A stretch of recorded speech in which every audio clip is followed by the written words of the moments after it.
chocolate. Okay. Woohoo. You're on. Okay, this is finishing up the course review of ACI 17. Last class. So we're in the middle, right, of the review of ACI 10. And 10, 11, and 12 are the beautiful, exquisite ACI courses on Master Shantideva's Guide to the Bodhisattva's Way of Life. So Master Shantideva, who wrote that book, literally wrote it, left a copy in the rafters of his room at the Nalanda Monastery, right? Remember the story last time? Mm-hmm. He lived around 700 AD. Okay, so we are going to pick up where I left off. How many of you know the story of Lord Buddha? I mean, you know that he was a prince, right? But do you know that when he was born, there were certain marks and signs on him that prophesied that he could have two different career trajectories? One being he had all the signs and marks of what they call a wheel emperor. So basically one of his trajectories could make him like ruler of the known world.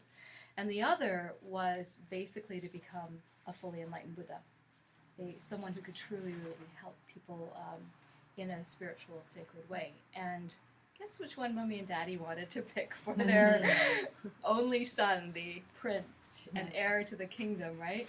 So they obviously tried to guide him in a way that would logically lead to taking over the realm, right?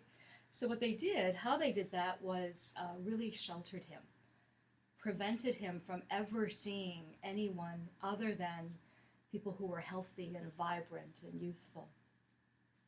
You know, I did a little bit more research, and apparently his family had 3 separate castles, and so they entertained him and educated him in, you know, these different beautiful, exquisite environments.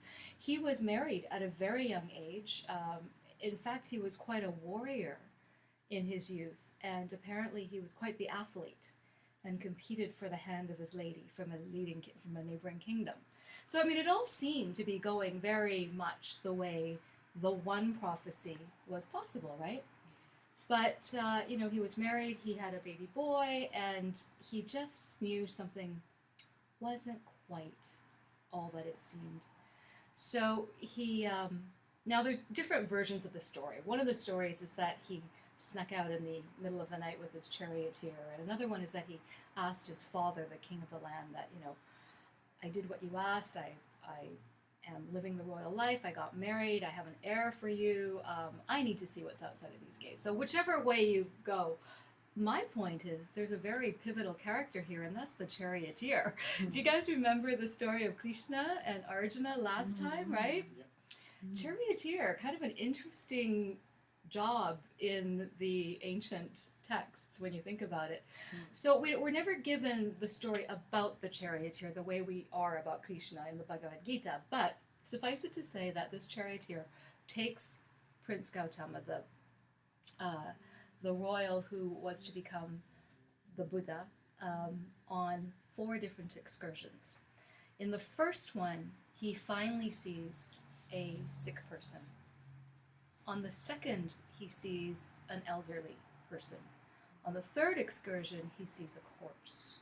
And on the 4th, he sees a monk, or an ascetic, someone who is actually doing something other than living the hedonic, elaborate life that he had grown accustomed to.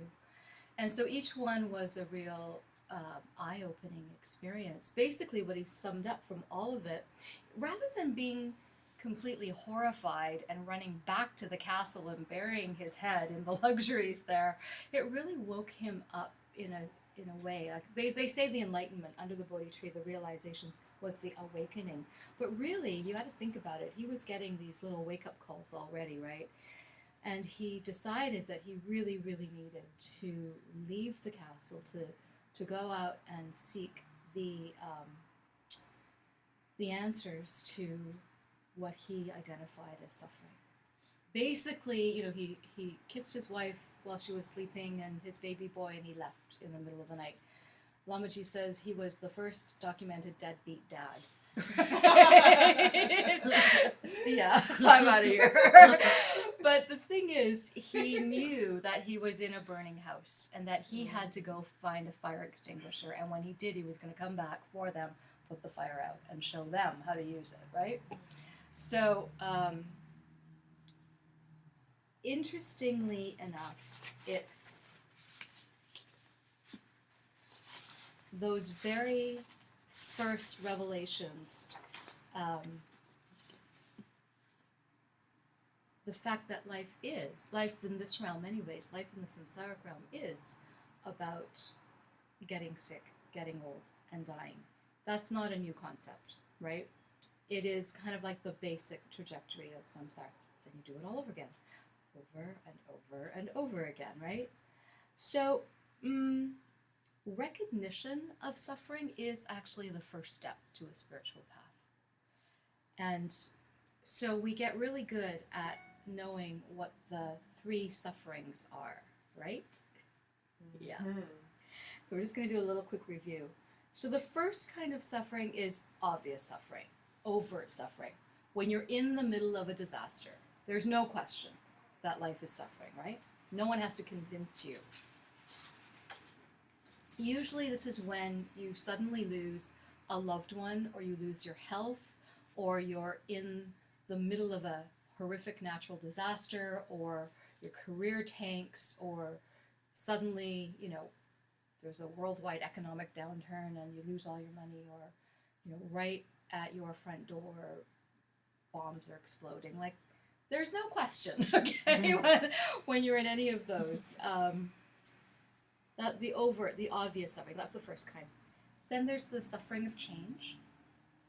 And I sometimes find the suffering of change and the third one a little blurry, like the differences between them. But the suffering of change really is that you cannot count on anything. You can't control anything, and you can't possess anything in the normal sense of the word, right?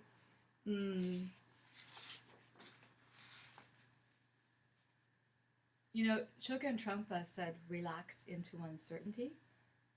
Actually, if any of you have read my Facebook page, I also snipped a piece off of Mira Shani's page, who snipped it off of Claire's page, which was a quote from Chogyam Trungpa, who said, I'm paraphrasing, something to the effect of, we are all free-falling without a parachute. The bad news is you don't have a parachute.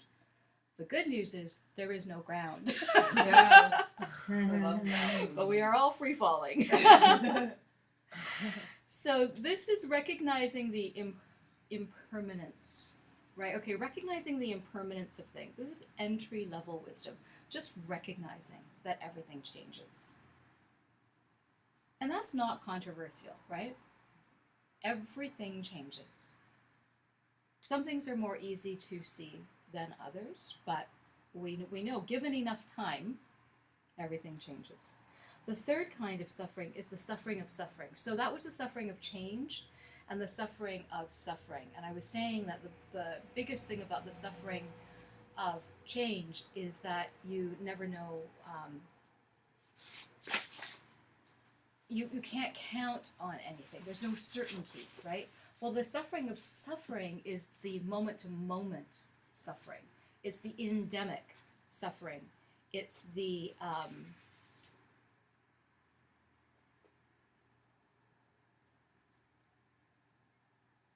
it's the fact that there's, Lama Christie once said, this is not knowing what comes next. So not knowing what comes next and not being able to count on anything, to me sounds very similar, but there is a subtle difference. Not being able to count on anything, meaning nothing is fixed, and not knowing what comes next, there's a subtle difference, right? But regardless, they're all flavors of suffering. So it's not like, but this one, the suffering of suffering is interesting because this is endemic. If there isn't something major that we're suffering about, there's always something minor. We're too hot, we're too cold, we're too tired, we're too full, we're too anxious, we're too depressed, there's always something. You can be perfectly healthy and it's a good hair day, and all of a sudden all you can focus on is this little tiny scab you've got, or a hangnail, and you keep picking at it, right? And the rest of you is fine. But all of our focus goes on the one flaw, right? Like that. So this endemic suffering, the suffering of suffering, there's actually a few ways you can look at it. I've already rattled through it, but the first way is to think of the suffering of suffering as, did you think you were in any kind of body and realm other than that? Right? This moment to moment constant suffering. The second way is that what I just said, that there's always something wrong. If it isn't something big, it's something minor. And then the third one is the one that's usually associated with the suffering, is you just never know what's coming next.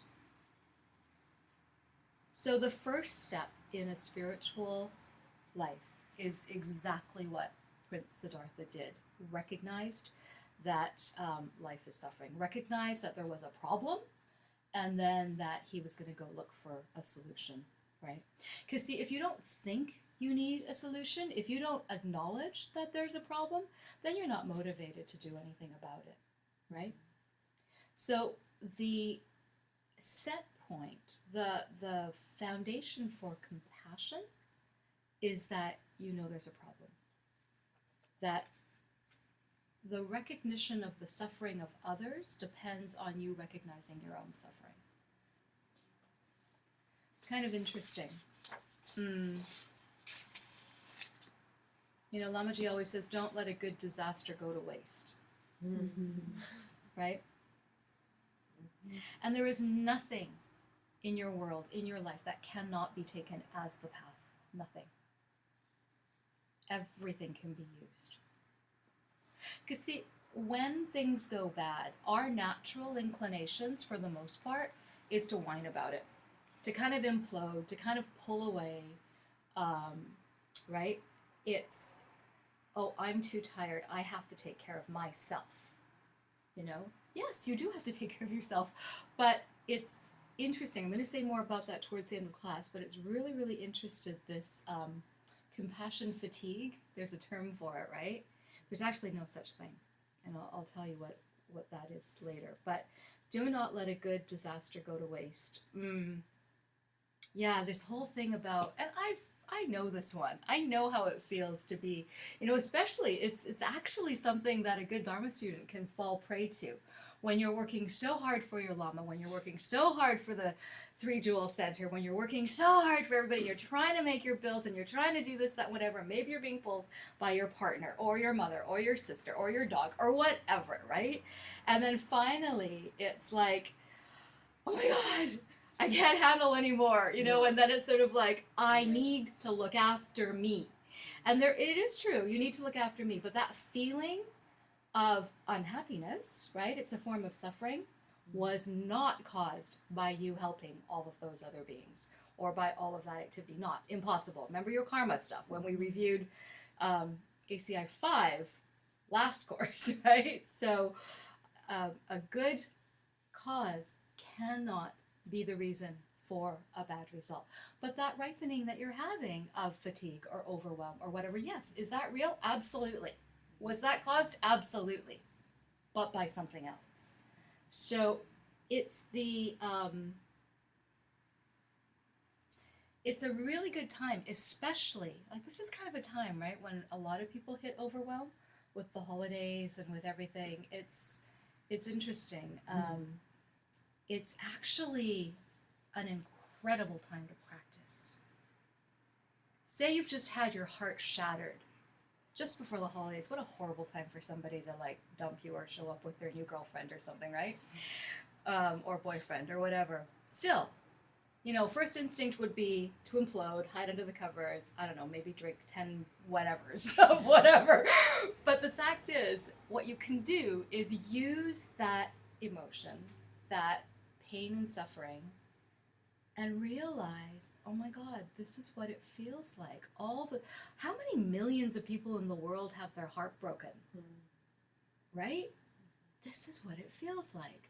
Or say you lose your job. Not a pleasant thing, but you look at it as, oh my God, this is horrible. Have a good cry. Beat your head against the wall for everybody else who has lost their job.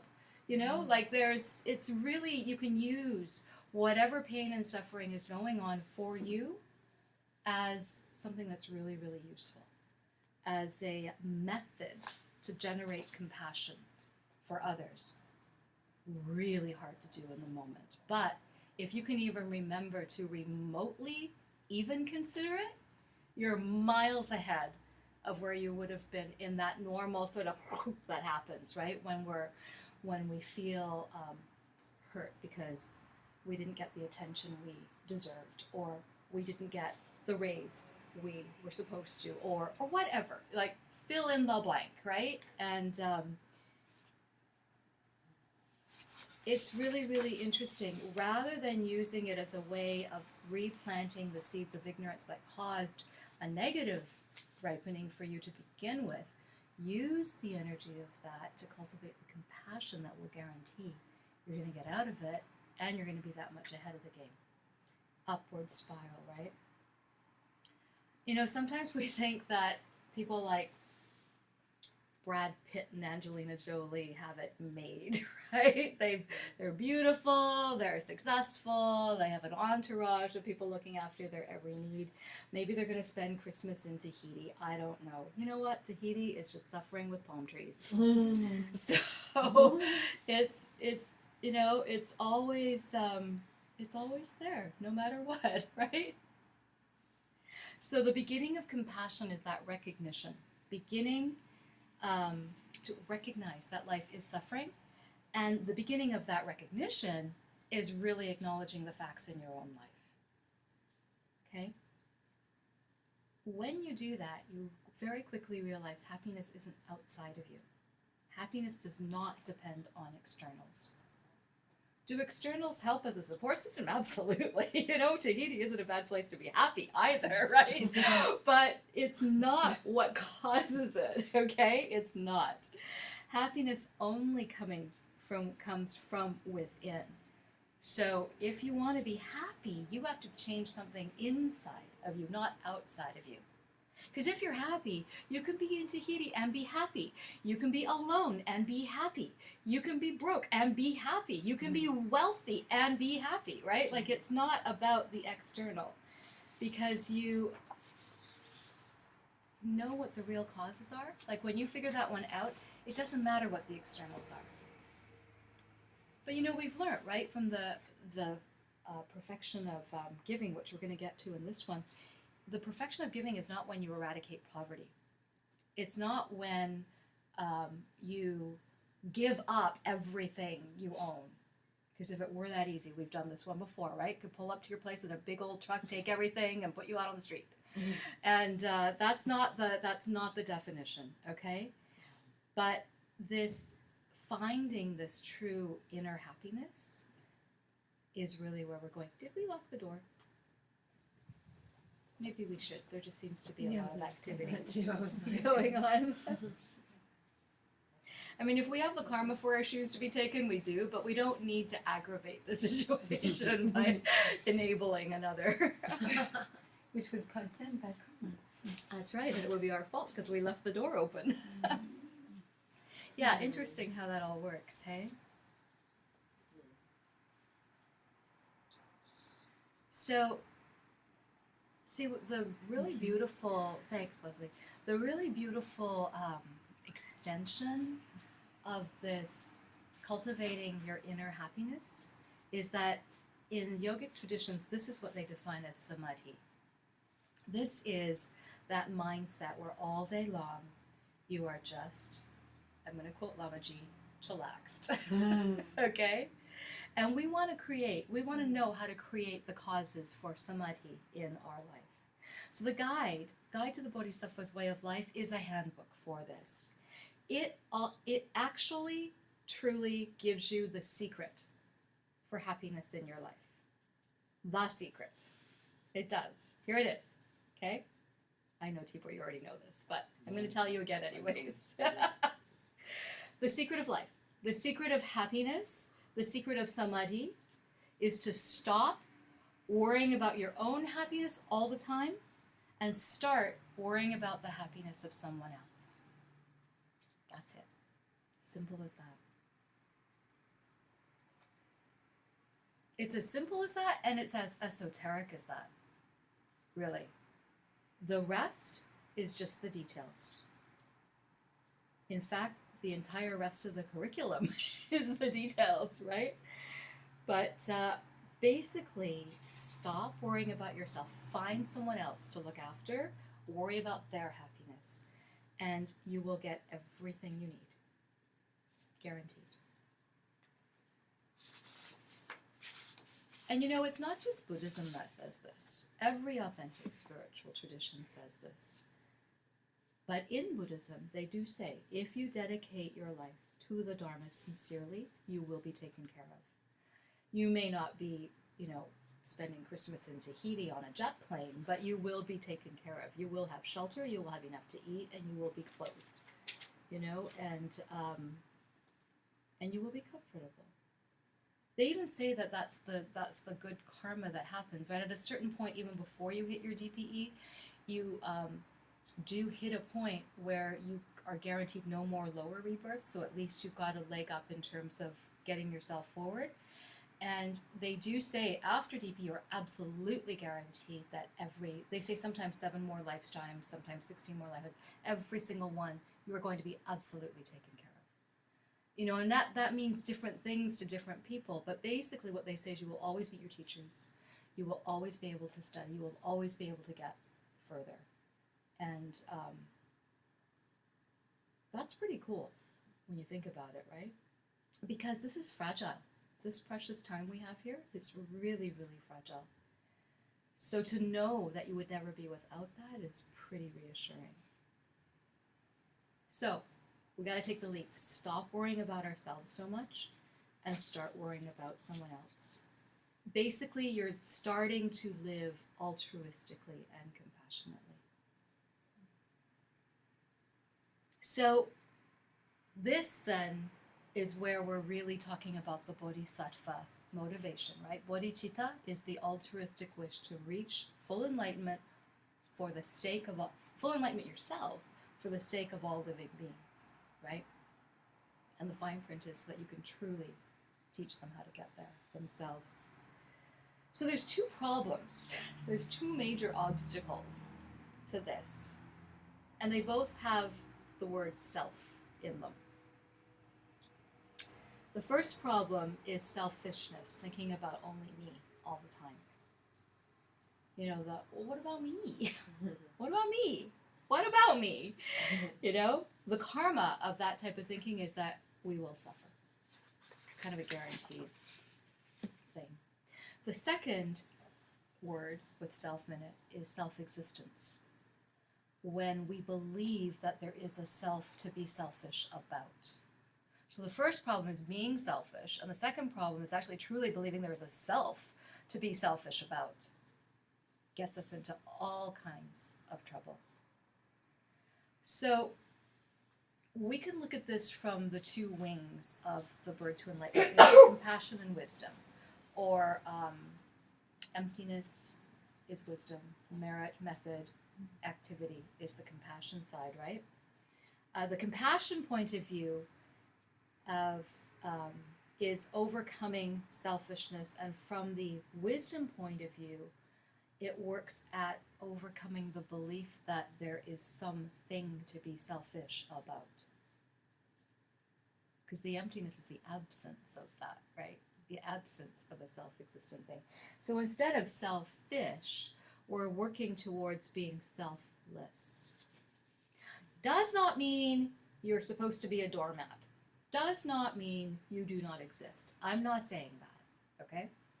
But there is basically this inborn selfishness, this grasping to a self, thinking there actually is a self that exists in that way, are the two major obstacles.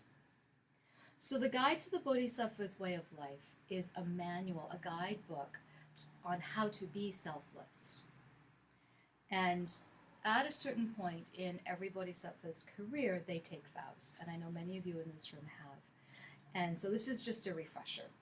And if you haven't, there are 4 things you should be thinking about as you take vows. 1, you think, my life finally has become fruitful.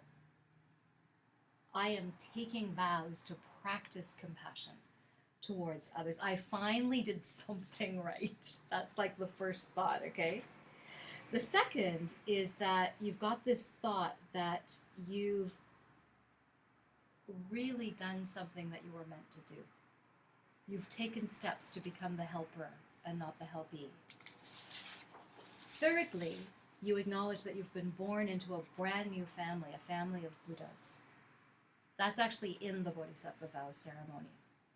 They do say that all the Buddhas and Bodhisattvas come when anyone takes their vows, and they actually shake the thrones.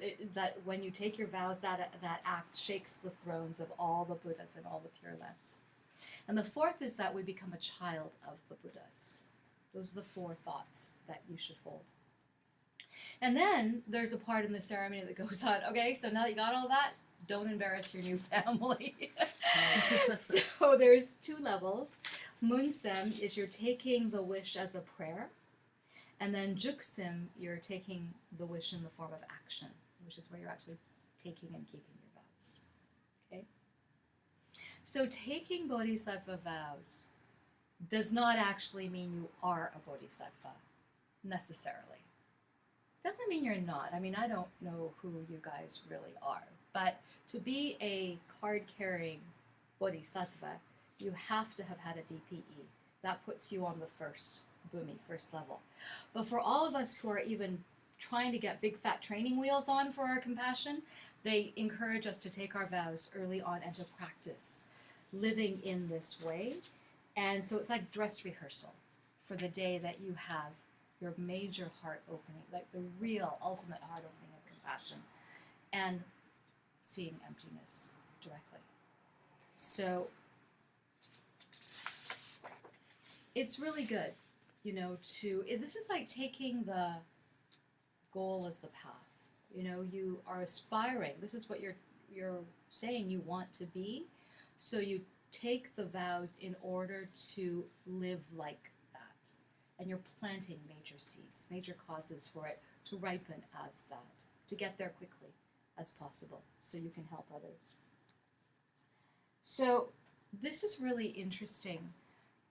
As a bodhisattva, the next time you're irritated by someone, especially if someone asks you to do something that maybe your first instinct is, I don't have time, or I really don't want to, or I've got better things to do. Like any of those, any laundry list of that, the thing, or maybe at the back of your heart, you're really thinking, you're such a pain in the butt. I don't want to help you, But the thing is, if you do help them, who are you helping really? Because if they do not have the karma to be helped, no matter how much they ask for help, they will not be helped. So if by asking you and you do help them and they are helped, that actually isn't you. But what they've just done is they've given you the opportunity to plant seeds of helping, which means you will be helped bigger, better, even more in the future, right? So who's really being helped there, right, in that situation? It's an interesting way to think about it, because I've done this one too, where someone asks me something and I'm thinking, it's like I don't want to answer my phone because I've got call display and I can see who it is, and it's like, and then, but seriously, delivery system, hello. The fact that I'm irritated is my ripening, right? They are simply a delivery system. But by the very fact that they are a delivery system, I can do something different with that package, right? So yeah, easy to say, hard to do, but if in that moment you can practice, huge leaps and bounds. Because see, you can't actually really help them. Not really, ultimately, anyways, because whatever help you can give them is still part of those three sufferings, right? But you are seeing yourself helping. And that changes you from the inside, which is what we said we were after right at the beginning of class, right? So when you are a Buddha, then you can ultimately directly help, and you will know, and you will see it. But until you're an enlightened being, you don't actually have the skill set. But that doesn't mean you shouldn't try, because how do you think you get the skill set, right? You develop the skills through practice. So the intention of wanting to help is what matters.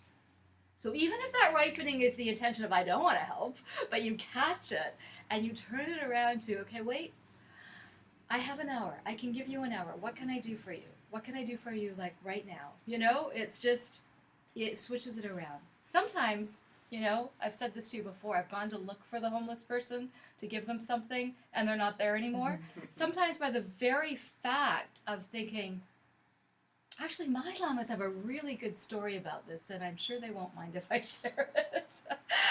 But we were all in,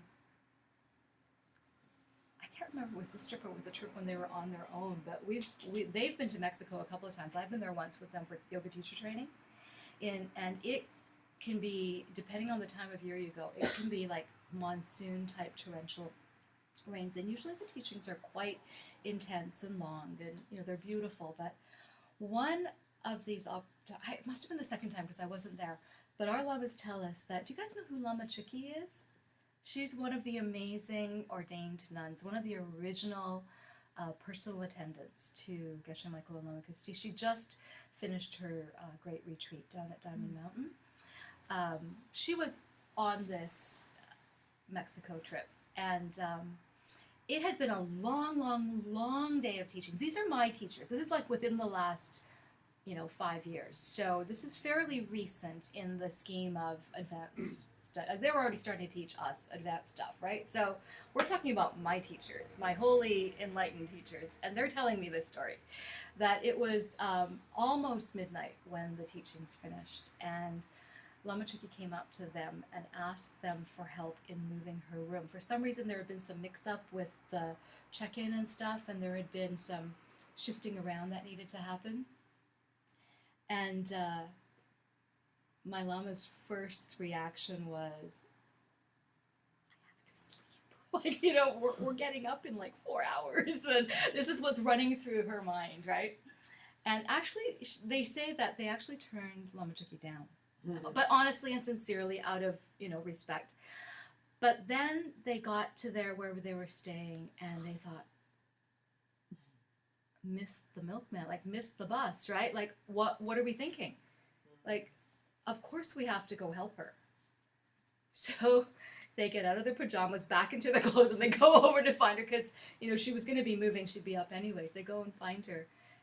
She doesn't need the help anymore. It's all resolved. Didn't need the help. Ever need the help. That wasn't the point, right? So they gave that to me as an example, and it's really what we're talking about here. It's not the actual thing, it's the intention. But in that, so what was it was a delivery system, right? And it was beautiful how that all ripened so perfectly and quickly. And, we all have examples of that, but I like that one because it's in Mexico.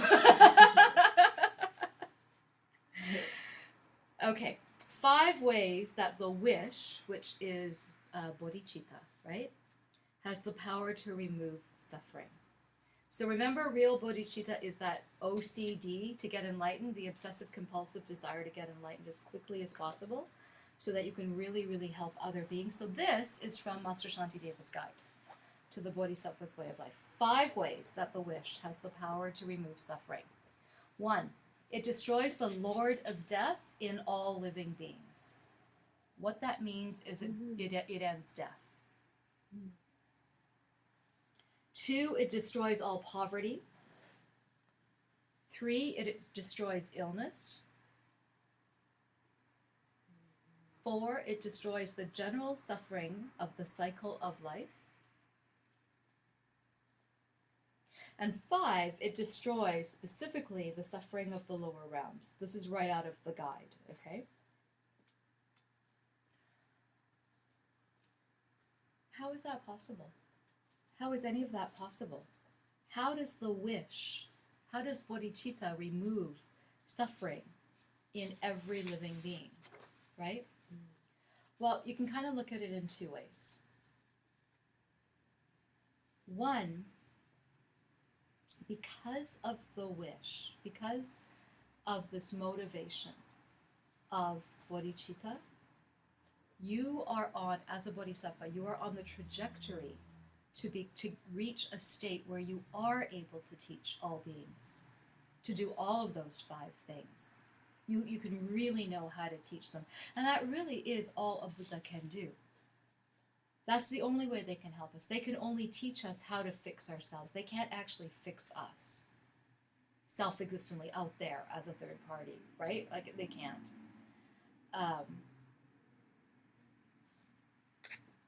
So that's the one way, is that you can teach. But the deeper level, the second level, is that everything is coming from you and not at you. Right? Like, that is the deeper level. And we really kind of went on about or I went on about it last week, but you perfect your world by perfecting yourself. You perfect yourself, you will perfect your world. You reach enlightenment, there will be no ghettos, right? You reach perfect enlightenment, your entire world is going to be perfect. It's a hard one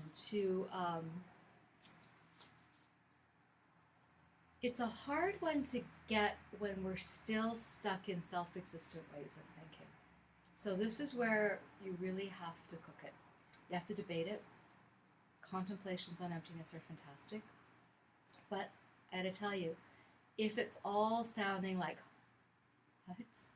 Then work on the compassion side. Like, do the stuff that will see you helping others, and things like that statement I just made will go, of course, that's exactly what it's like. You know, like it'll all of a sudden reveal itself and become so clear. That's how the wisdom and compassion both work together. Okay? Here's the thing.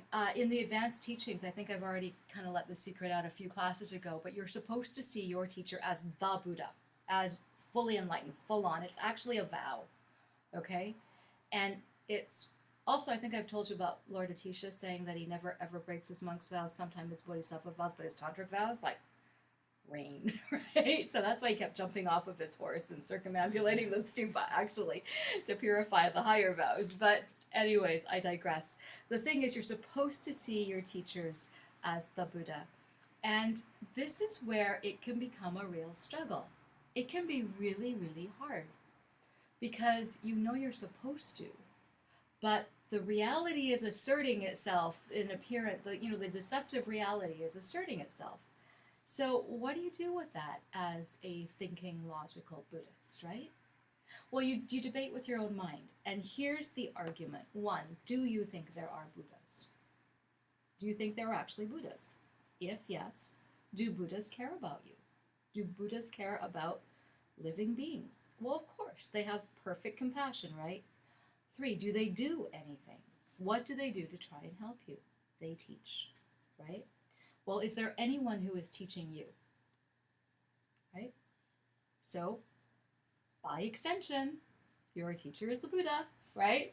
So, but it's a hard one, but that is the logic you run through with that argument. But you can't just like do that, boom, boom, boom, boom, yeah, they're the Buddha. Like, you really have to think that one through. Because if you don't, the minute they do something that causes your eyebrows to go up or your stomach to clench a little bit, you're going to drop it all and go, they're not the Buddha. You know, like, there's no way a Buddha would not do that, right? So you've got to be really solid in your understanding of wisdom. But it's a good one. That's what they're there for. They're there to test, are you there yet? Are you there yet? Let's check. Nope, not there yet. Okay, let's go again. Are you there yet? Right? And you keep doing it until one day it's like, oh my God, right? You won't even be asking. You'll just be there. Okay, so here's a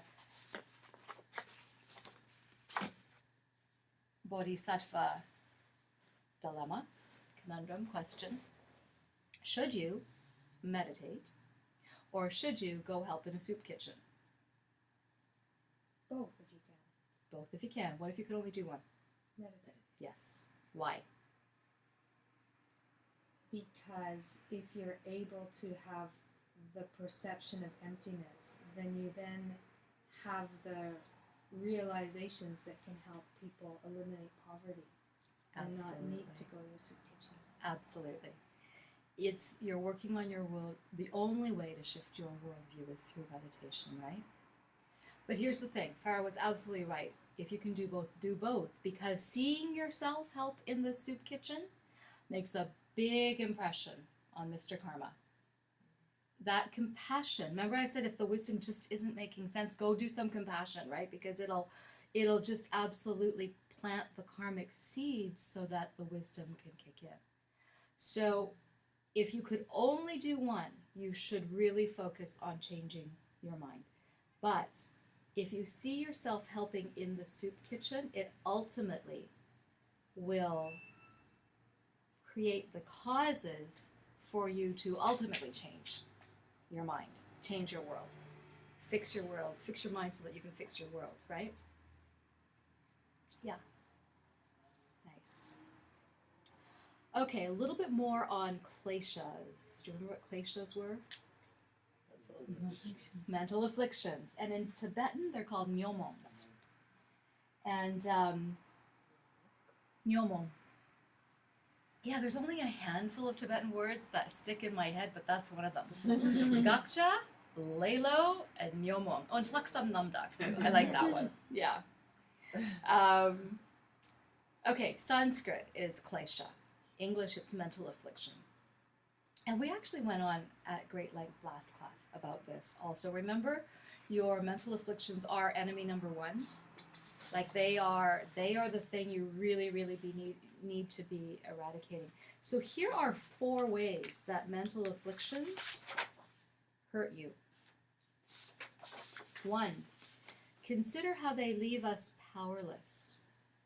They take over, don't they? You know, people say, I lost my temper. Basically means they lost their mind, right? You lose your rationality when you get angry to that level. They take away your self-control.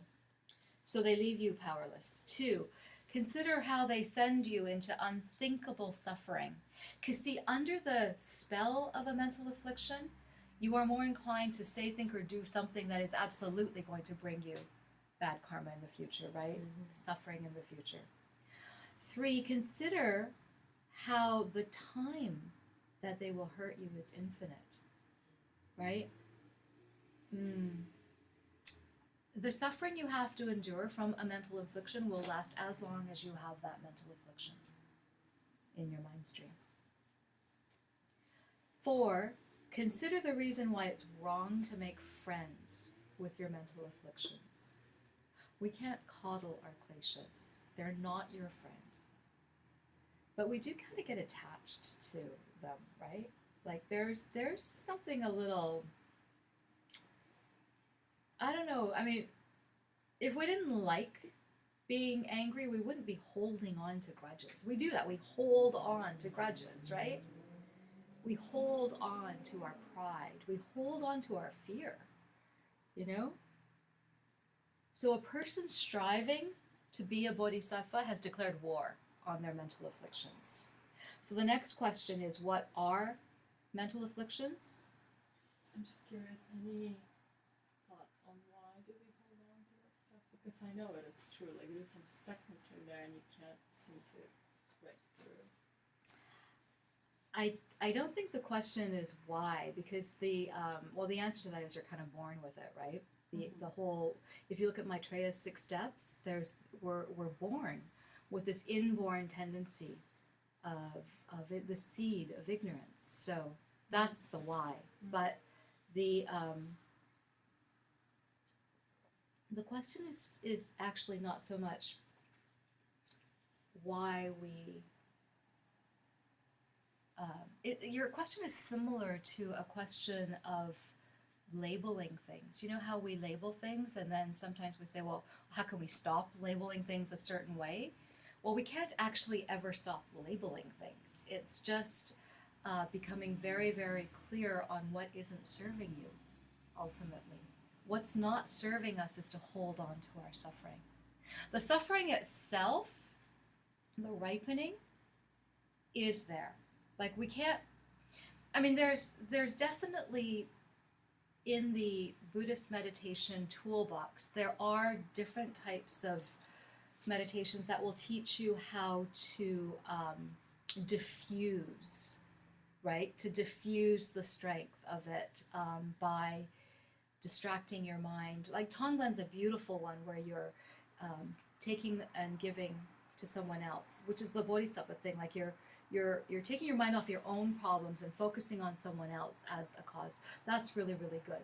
But in a way, that's just distracting us, like keeping us a little bit less self-occupied and more other-occupied, which creates the causes to be less self-occupied, right? But the fact is, we are self-occupied, which is why we need those types of distractions. Even the one I said to you about using the energy of your suffering as a tool.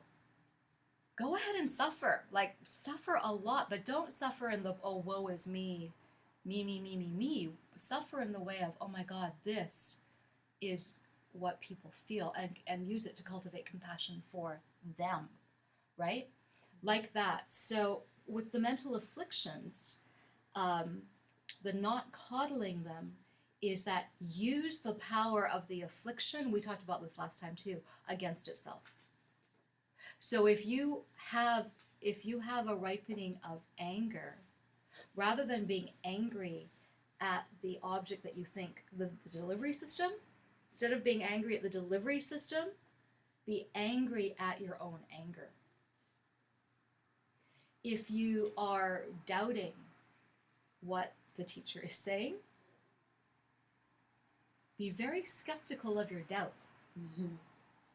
You know, like that. You turn the energy. But the thing is, you got to recognize the energy that's there and harness it and use it. So I'm not saying don't feel the energy. Yes, feel the energy, but drop the attachment to the delivery system. Drop the attachment to the woe is me that happens around it. Drop the attachment to the suffering. That's what that means. It doesn't mean ignore the fact that that emotion is there. Use that emotion. Use it. If it's ripening, use it. Use it against itself. Because mental afflictions are really, really powerful, and it takes something of equal or greater force to eradicate it, actually. Mm. But you know what's a greater force than anger is love. So it is. And, you know, it's not in here, but I wanted to share with you a little yogic thing. I find that if I am starting to feel a little stressed out or angry, right? I think I've said to some of you before, dance if you can. Like, dance your pants off, right? But if you can't, like I was in a boardroom situation, lean back in your chair.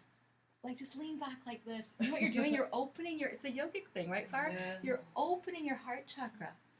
And it's amazing how much just a little bit of knowledge of your inner body can serve you. That was just a yogic interlude. That's not in ACI 17, but, you know, just in terms of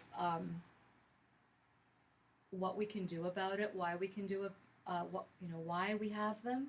We have them, so what are we going to do about them is really the question. So klesha comes from the Sanskrit root klish, which means to harass or bother, and it comes into English as calamity or holly. Interesting enough, right? But holly is prickly. Yeah. And a klesha, a nyomong, a mental affliction, is defined as any thought which disturbs the peace of your mind. So how many kleshas do you think you have in a day? 8,000. 84,000. Movement of the mind, right? Yeah, 65 per finger snap. 83,000. Okay. So there's 6 big ones though that were given in this. Sometimes they say 3, sometimes they say 10, sometimes they say 84,000. In this one, we're given 6 big ones. Okay. The first one is the field from which all others grow, and this is ignorance. In Sanskrit, it's avidya. And there's 2 flavors. One, it's the inborn ignorance. Yulia, this is the answer to the question that you just asked. This is where it all starts. So the potential is avidya. And there's inborn, we can't help it, we're born that way. And B is the learned ignorance. This is the one that is exasperated through culture, through what we learn very early on in defending ourselves, or in what our teachers tell us to do, or what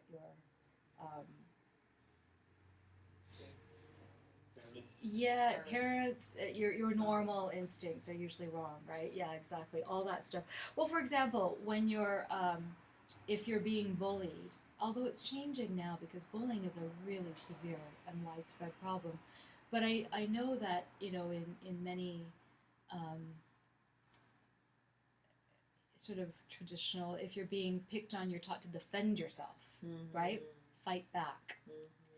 180-degree wrong thinking. Totally wrong thinking. But that's considered, right?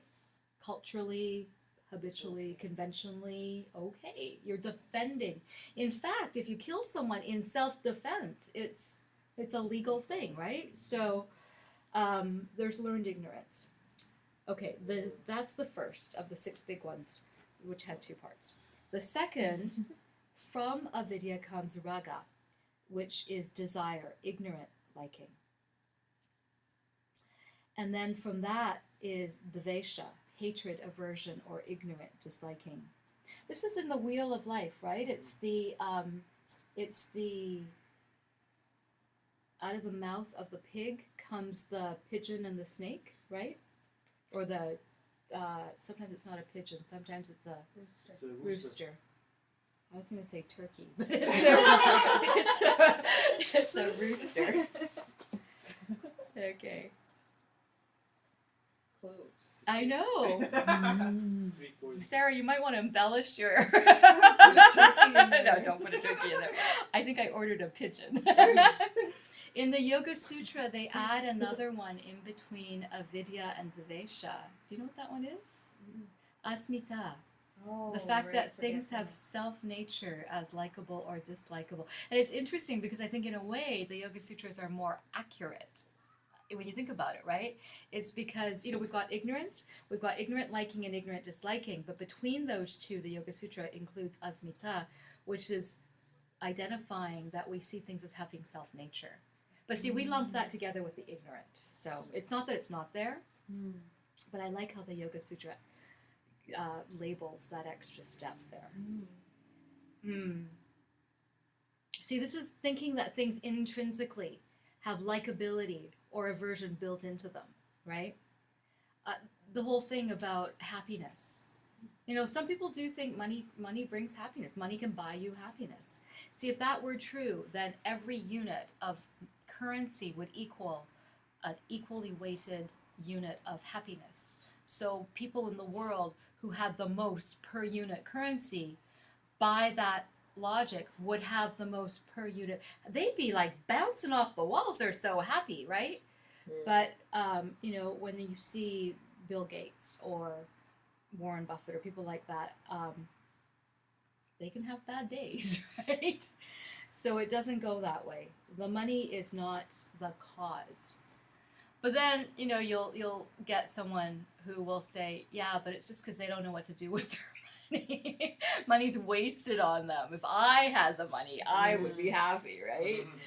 But that's the mistake. That's the ignorance. Because again, money is not from the externals. Or not money. Happiness is not from the externals. Actually, money's not from the externals either. And the proof of that is that the population in the world that is backbreakingly working the hardest are making the least, right? So. And bitcoins. Yeah. Bitcoins is the fruit. Bitcoins? Yeah, it's like this new currency. Oh, the that- online currency? Yes. It Yes. just like appeared. That's right. The virtual money. Yeah, It's all karma, baby. yeah. So,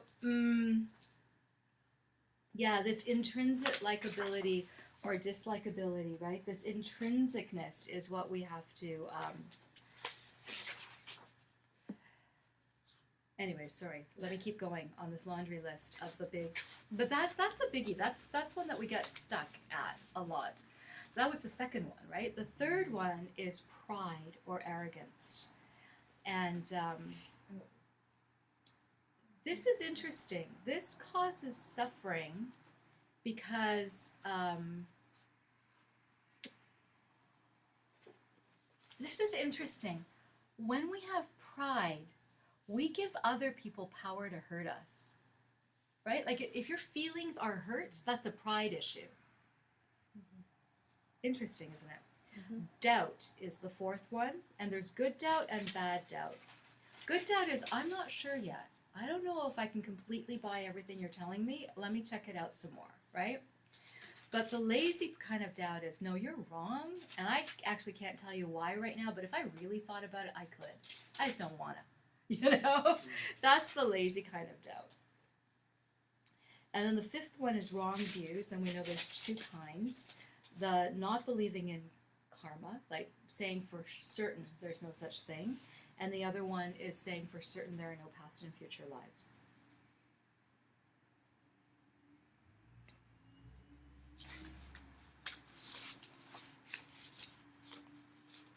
I told you there were 6, didn't I? And I think I just gave When you. counted the pride Yeah. as number Number 3, three, but it Oh. was it's number actually 4. four. Oh, okay. Thank you.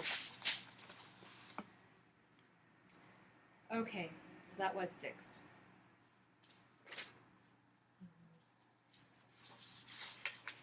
Sorry, I'll follow you. Sorry? No, sorry. She makes sounds, and it's exactly how I had it in my head. I just follow. You're emanating now. Yeah. That's why I'm making this. That's right. Okay, I'm just looking at my notes, but we talked about this the last time. Remember Master Shantideva's teaching, he was talking about getting angry at your own anger, and then there's this debate that happens saying, well, isn't that a mental affliction? And no, like when you're using the power of a klesha against your own klesha, that's actually a virtuous use of that energy, right? So just to remember that. Because it eradicates. It does, and because it takes power of equal or greater strength to actually eliminate a mental affliction. I'm just curious, what about just being self-compassionate? Because it helps me better than just getting angry at myself. Because then I just start beating up, myself for not being perfect and not being a good But Buddhist. okay, but you've Okay, misunderstood no. me. I didn't say get angry at yourself. I said get angry at your anger. Yeah, but I still have anger. I'm the one who has anger. No, you got to get rid of that. You got to drop the I and get angry at the anger. Mhm. See, as Just long the as you're anger. still holding on to the I, yeah, Mhm. you are still caught up in that attachment to suffering. This is the hard part. But Yeah. this is the hard part. And that wrinkling of the brow is exactly where you're supposed to be wrestling with it. But that is the difference. It's not anger at myself for being angry. No, no, no, no, no. It's anger at my anger. Anger at anger that I'm feeling right now. So you have to, it's different. It's turning that energy on it.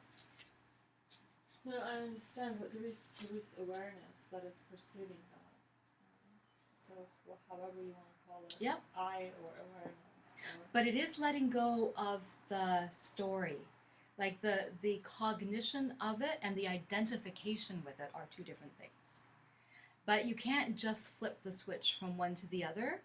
So you do have to start with where you are. And if you're at a point where all you're getting is more and more angry, then yeah, flip it into compassion or however else you feel serves you in that moment.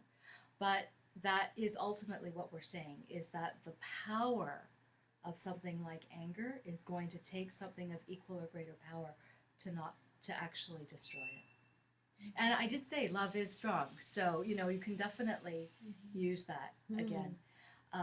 But it is powerful and it's hard, and that's why I actually think yoga helps. There's Lady Niguma's Yoga Series 7 is the Klesha fighting series. Seriously, if you do the postures in that are focused on specific kleshas while you're having the klesha, it's incredibly cathartic. The THY. Yeah, THY 7, not the Lady Niguma DCI yoga, but the actual THY Yoga Teacher Training Series 7. Highly recommend it if you want to get at it from banging the pipes on the outside and the inside. And actually, DCI did teach 15-minute klesha breaks to be taught like more in a business set back in the day. I know they're not delivering it that way in the introductory sessions, but they're. But anyways, if any of you are at all interested, come talk to me outside of class, and we've got the whole series, and we'll be cycling through them again. But that series 7, because Julia, I know you know the THYs. That I can send you the script. That stuff is amazing when you can couple it with this type of inner work. Yeah. Just basically do every uncomfortable pose. Right? Well, no, there are specific. By the way, just a little teaser, so that people, if there is anyone on Ustream wondering what the heck I'm talking about, the asanas that are directly related to anger, because since we're talking about anger, has to do with the heart meridian. So hand balances, and back bends, heart opening. So things like wheel, things like is it not crow? That's the balance. Well, Camel? Crow. Camel. Camel? Yes, thank you. You saw me. Yeah. So camel, pigeon. But yeah, like crow, half crow, any of the hand balances, headstand, handstand, not so much headstand, handstand, any of the hand balances, and any of the heart opening type asana in particular. Twists are always good. Twists are always good for any klesha, because it's getting right to the ignorant liking and the ignorant disliking, right, which are the problem. Opening up the right. Yeah. Anyways, this isn't a yoga class, so I'll move on. But I know there's a lot of yogis in the room, so I gotta tell you, it's a really spectacular series to work with your mental afflictions. But the thing to remember is that your mental afflictions, any mental affliction we have, is rooted in a misperception. Ultimately, there is a misperception going on, or we could not be having the mental affliction. And we're really about klesha eradication. We're not about anger management, actually. Anger management is just moving your anger around a little bit, right? We're about anger eradication. And it's any misperception. Because see, again, anger. I'm angry at someone or some situation. Well, that someone or that situation is just the delivery system, okay? And I think it's out there coming at me. I'm not looking at the fact that I planted the seeds for this. Couldn't be, otherwise it wouldn't be upsetting me in that way. I would have intelligent regret about it, but it wouldn't be causing me to be angry at it. That's where you get angry at the anger, okay?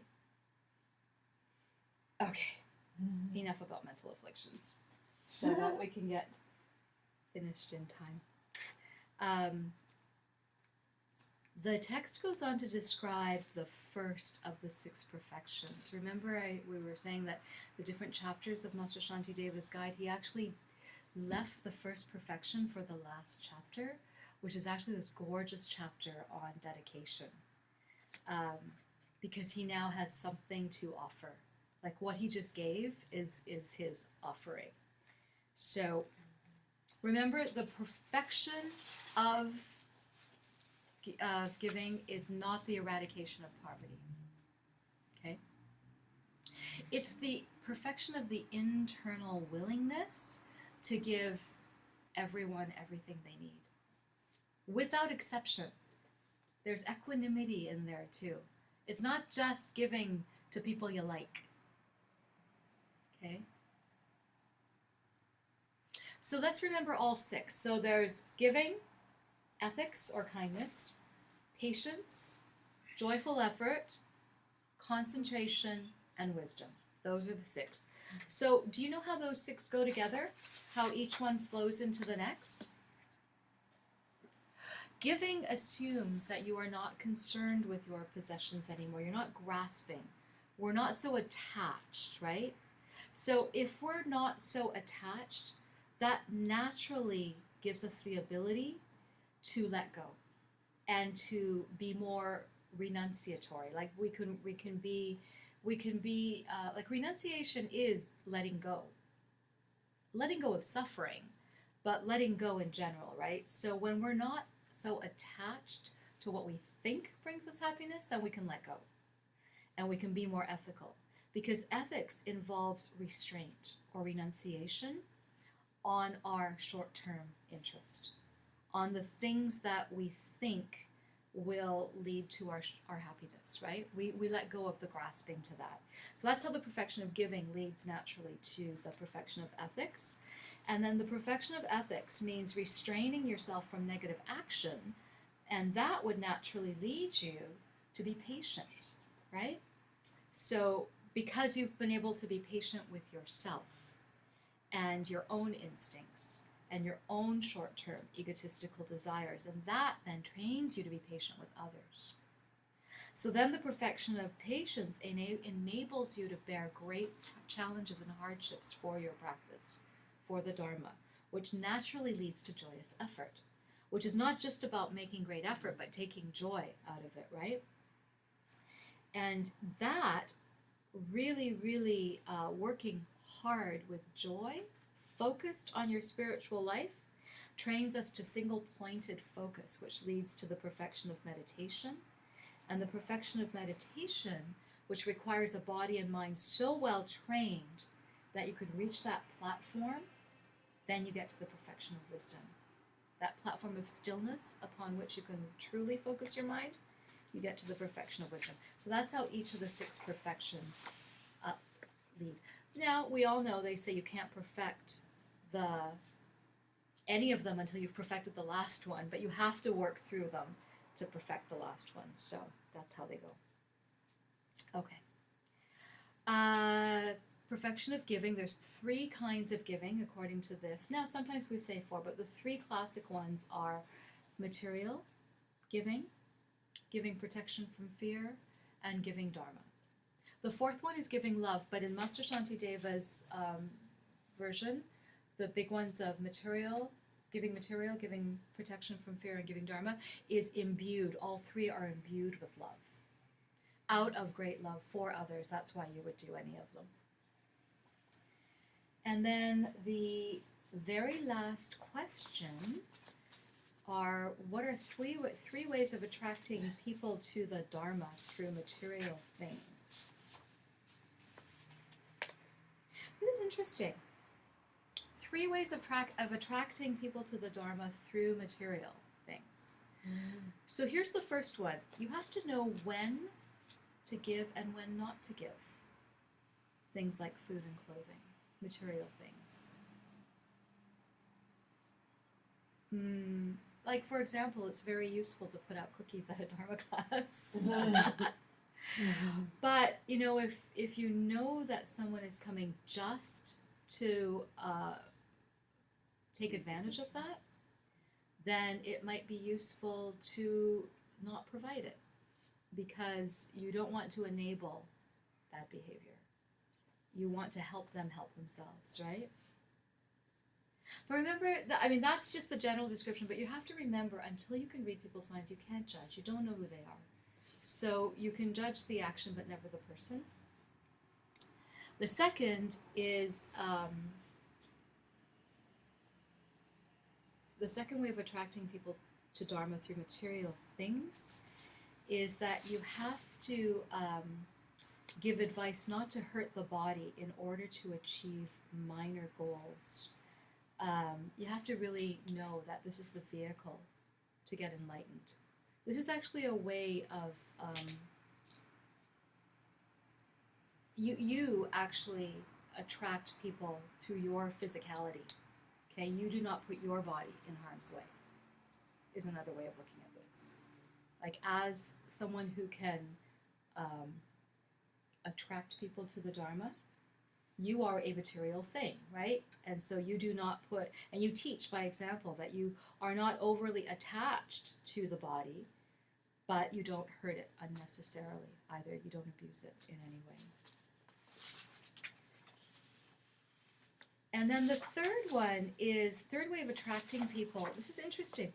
This is actually an explanation. You have to teach the proper time and purpose to give and to give the body, because actually a bodhisattva is able, there's that famous story, of the bodhisattva who was able to give away his eye, right?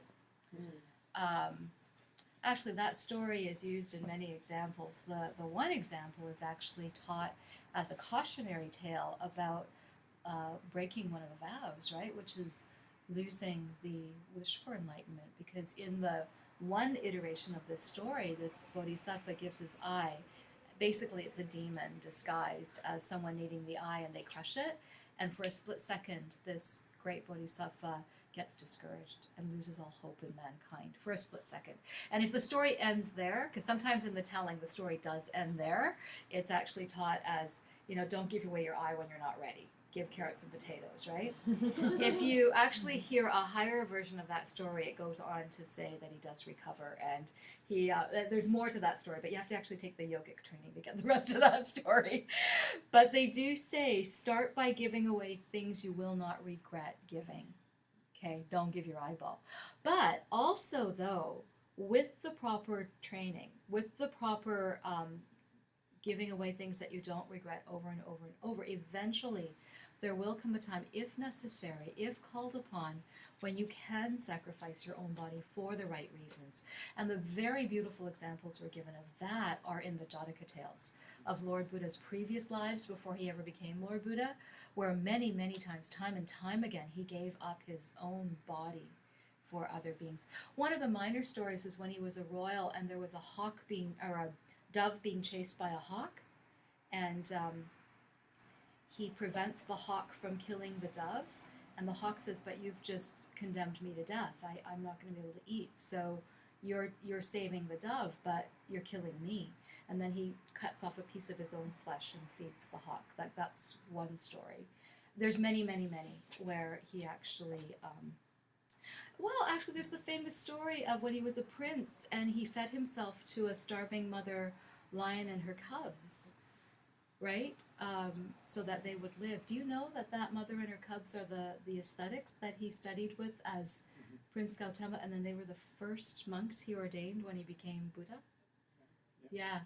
And he gave himself as that boy prince with the promise, I give you so that you become my students in the future. It's pretty amazing. Like when you start to piece all of these stories together with the teachings that you know, and with as you fill your Bodhisattva toolbox more and more and more, it's really interesting how all of these lessons just reveal themselves. It's not just a cautionary kid's tale. So start with where you are and do it happily, and don't go beyond the point. Remember I said we're going to talk about compassion fatigue? I'm going to talk about it here.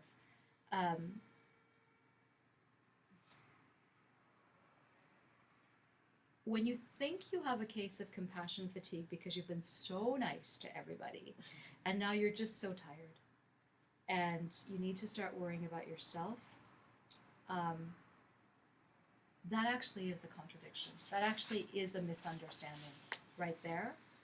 But the thing is, when you do get overtired, you will. See, the thing with kleshas is that they happen if we don't look after ourselves. If we don't eat properly, if we don't sleep properly, if we wear ourselves too thin, if we stay up too late watching video games or whatever, you will not be in a position where you can be a functioning bodhisattva. You will have set yourself up for failure, right? So work hard and work steadily, but don't push yourself too much. But when you know you are in good form, then push some more. Geshe-la says, don't ever underestimate your capacity. Ever. Don't go beyond your, know your capacity. This is what teachers are for. They push you way beyond where you think you would possibly be comfortable. Right, Farah? But that's what they're there for. And because we wouldn't ever push ourselves that hard.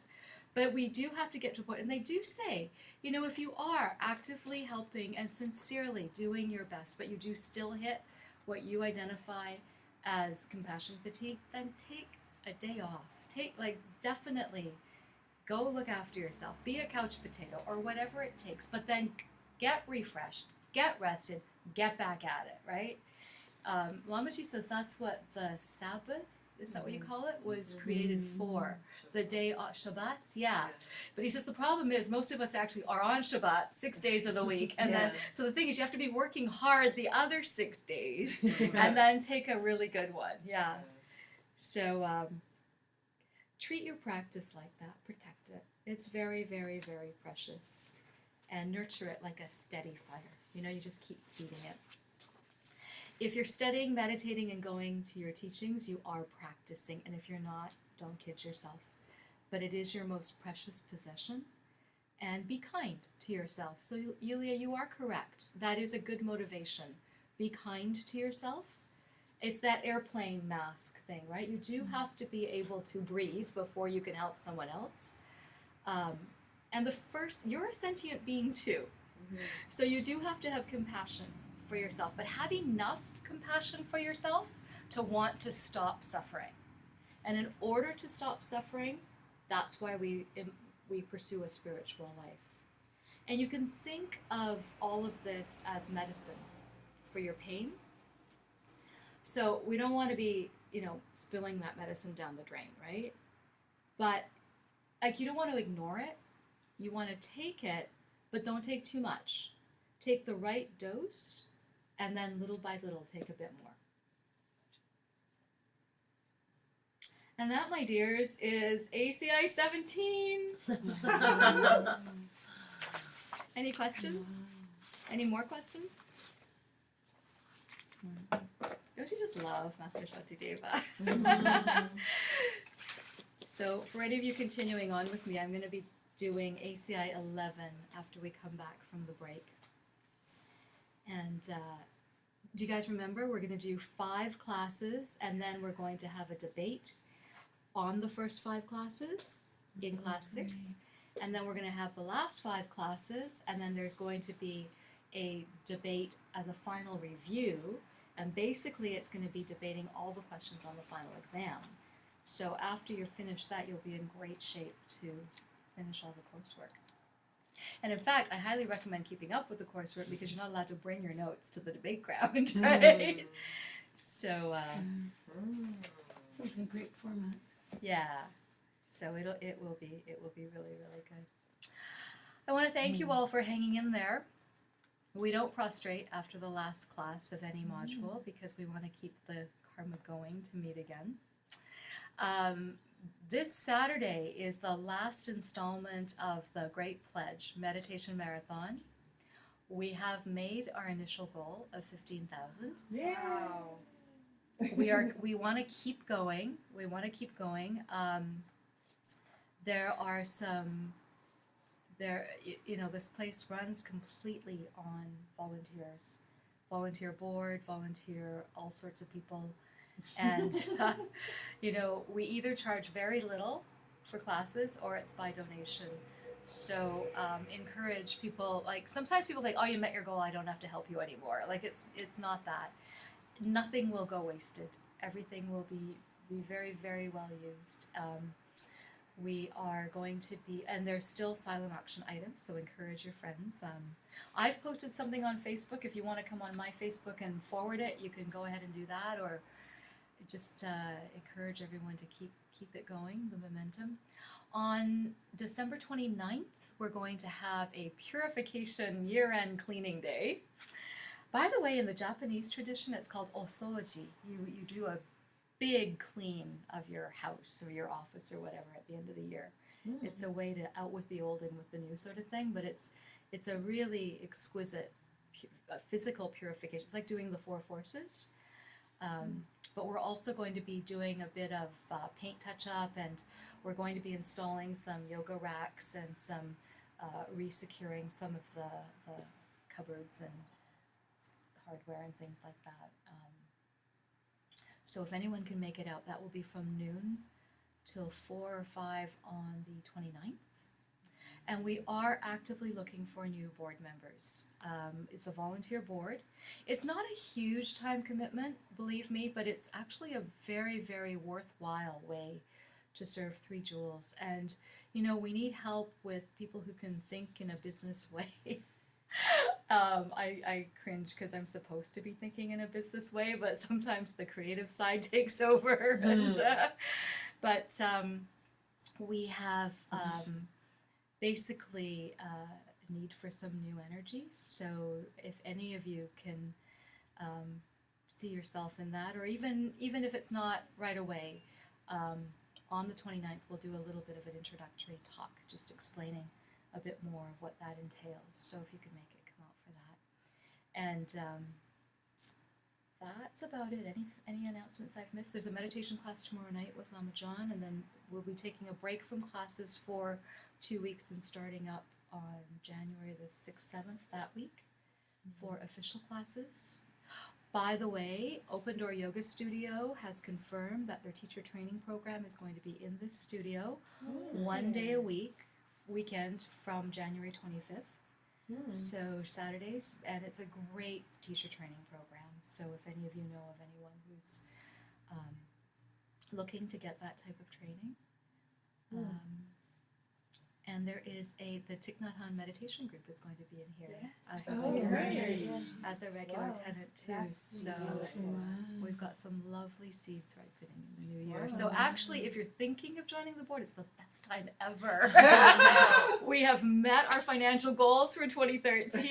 We're going to be like off to a fresh start, and yeah, the bigger and better. 2014 is the year we're going to really work to get our charitable status and get really, but the whole, everyone who has served for so long has been really, really great. But Floriana and Joni are stepping off the board, and so we definitely need a couple new people. Actually, ideally 3 new this year, and then we'd like to rotate it every couple of years. I should be stepping off next, and I think John will be stepping up as president after that, and then, you know, Dee Dee and Christine have been serving really hard and long too, so it'll be good to get some new energy. So please think about it, and don't worry, it's not a big scary thing. It's not a huge time commitment. Actually, the more people that are available, the more we can share some of these tasks.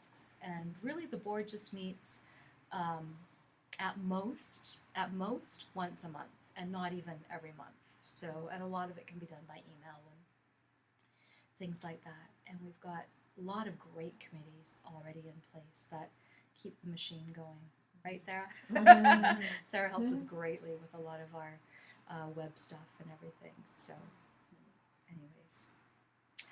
Okay, let's dedicate. Thank you all so much. Great, good karma. Great karma. Send it off to the world.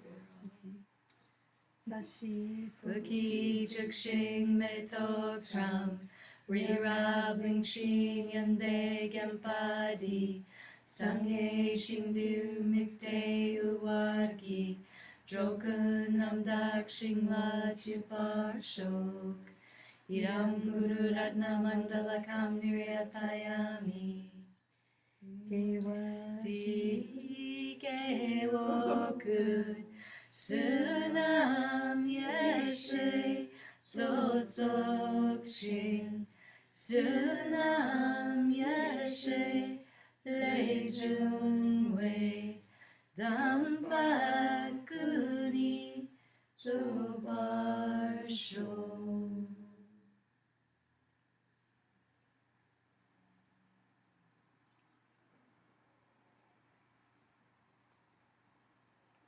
Thank you. you, everybody. Oh, and Drishti Point Radio. Is it the first Tuesday, did we say, in January? I don't remember. I think it is. I think it's the first, the Tuesday? 7th. Yes. Yes. I think it is. Mm-hmm. We're going to interview Dee Dee What? What? Really? with her presence process that she's been incorporating into her counseling, and so incorporating the loving kindness with the presence process, and she's getting some really amazing results. So Cool. 5 o'clock will be live. Wow.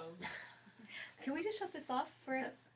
Because we're done with the class. I just want to talk to you a little bit more. Merry Christmas.